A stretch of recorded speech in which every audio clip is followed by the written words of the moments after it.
Hello student, I am Satish Sai to teach you physics, some important formula, class 12th, chapter 2, part 3। मैं आपको formula number 9 समझाने जा रहा हूँ। इससे पहले के 8 फॉर्मूले मैं आपको पहले की 2 वीडियो में दे चुका हूँ। Formula 9, electric potential energy due to 3 point charge. मान लिया 3 पॉइंट चार्ज है, ये एक पॉइंट चार्ज ये, दूसरा ये, तीसरा ये पॉइंट चार्ज Q1 है, ये पॉइंट चार्ज Q2 है, ये पॉइंट चार्ज Q3 है। इसमें क्या होगा, मान लिया इसके बीच का डिस्टेंस R12 है 1 से 2 तक, इसके बीच का डिस्टेंस R23 है, इसके बीच का डिस्टेंस R13 है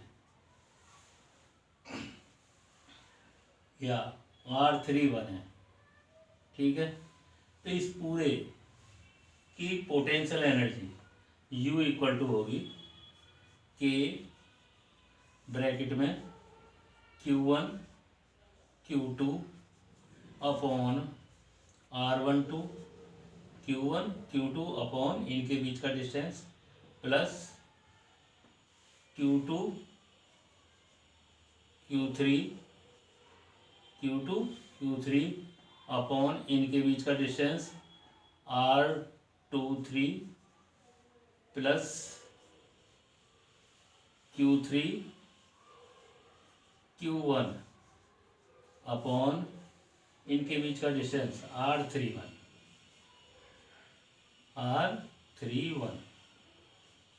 इस पूरे का पोटेंशियल एनर्जी इतनी होगी। If Q2 is negative, if Q2 is negative, then we put Q2 is minus, we get here minus and here minus.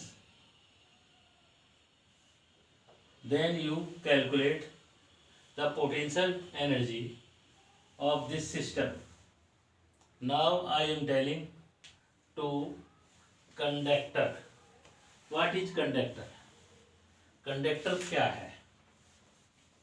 Conductor यानी कि I am telling to you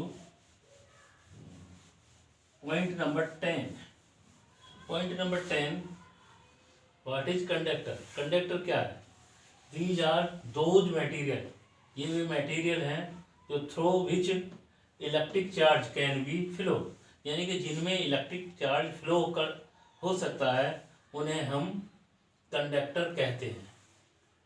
जिनमें electric charge flow हो सकता है यानी कि करंट फ्लो हो सकती है, उसे हम क्या कहेंगे? कंडक्टर कहेंगे। इसका एग्जांपल Fe लोहा यानी कि कॉपर, तांबा, सोना यानी कि चांदी Ag, और ETC यानी कि और भी हैं। इनमें सब में चार्ज फ्लो होता है। ये पॉइंट 10 मैंने आपको एक्सप्लेन कर दिया। Now I am telling to the insulator. What is insulator? Those are those, these are those material through which electric charge cannot flow, यानी कि जिसमें इलेक्ट्रिक चार्ज नहीं फ्लो कर सकता, अर्थात करंट नहीं मूव कर सकती। वो कौन कौन है? रबर है, ड्राई वुड है, और plastic and ETC। Plastic and ETC और अलग से और भी कुछ होंगे। ठीक है, now I am telling to you point number 12, dielectric constant. Point number 12, dielectric constant यानी कि K इक्वल टू होगा K इक्वल टू C